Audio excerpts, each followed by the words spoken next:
there, and welcome back if you've already watched my introduction video, and I'm glad you decided to stay. In this video, we're going to be talking about mental health and mental illnesses / disorders and how it can affect us. So, what is mental health? By the Oxford Dictionary, mental health is a person's condition with regard to their psychological and emotional well-being. What does this mean? So from a website that I will link down below, it is our emotional, psychological, and social well-being. It can affect how we think, feel, and act. It also determines how we handle stress, relate to others, and make choices. And it is very important in our life, from since we are born up until we die.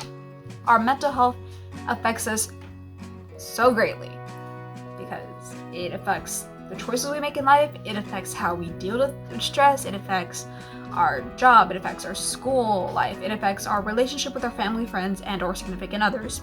It affects everything that we do because it's just our brain and the chemicals in our brain and our thought processes and just everything up here. That's mental health. And some people have good mental health and others have bad mental health. And this is where mental illnesses and mental disorders come into play. Now, a mental illness or disorder is the health condition involving changes in emotion, thinking, or behavior, or a combination of all of them. It is associated with distress and/or problems functioning in social work or family activities. So it's just anything that will affect our everyday lives. So, like changes in thinking, emotion, or behavior, distress, or problems functioning in social work or family activities. Anything that a person can feel that is affecting their everyday life, whether it not be like a problem that's been brought up to them, but just something internally is kind of affecting their mental health. And it might be related to a mental illness or disorder. Now, everyone struggles with their mental health every now and then. You know, you get a bad grade in school, you don't really do so well at your job that one day, or a loved one passed away, or your friend no longer wants to be your friend, or you go through a breakup. This can kind of affect your mental health. But to have a mental health disorder, or mental health illness, you have to have this reoccurring where it's really affecting your everyday life day in and day out.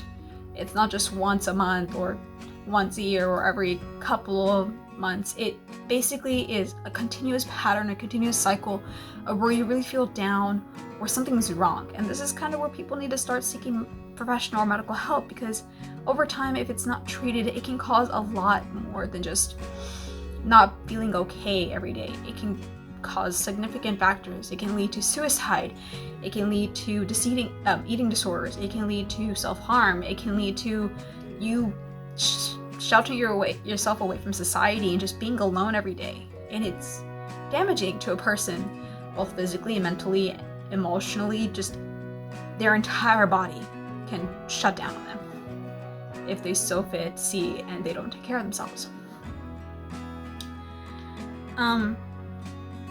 So just over the course of your life, your mental health can take tolls on it, Anything can affect it, really.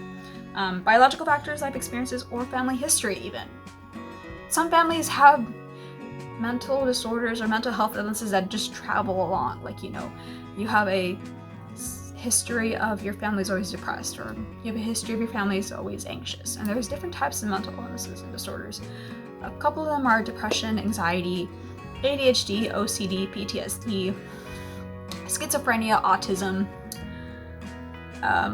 eating disorders, or addictive behaviors where you're addicted to opioids, drugs, or alcohol, anything really, or even gaming, or just things in your everyday life that affects you. And you should not be ashamed to have a mental health illness or disorder. It's nothing to be sad about. Oh, it kind of is sad about, but it's nothing to be really ashamed or you don't want to talk to people. You should talk to people because you can actually help yourself a lot more and help the others around you if you really know what mental illness or disorder you're diagnosed with. You can find people that share your common disorder or illness and talk to them and find ways to kind of bring each other up and happy about that day or whatever you want. So it's something to be ashamed of. It should be something that's taken seriously. And it's like if you had a heart condition, it's the same thing. It affects your body and affects you. So thank you for tuning in, and our next episode will be about depression.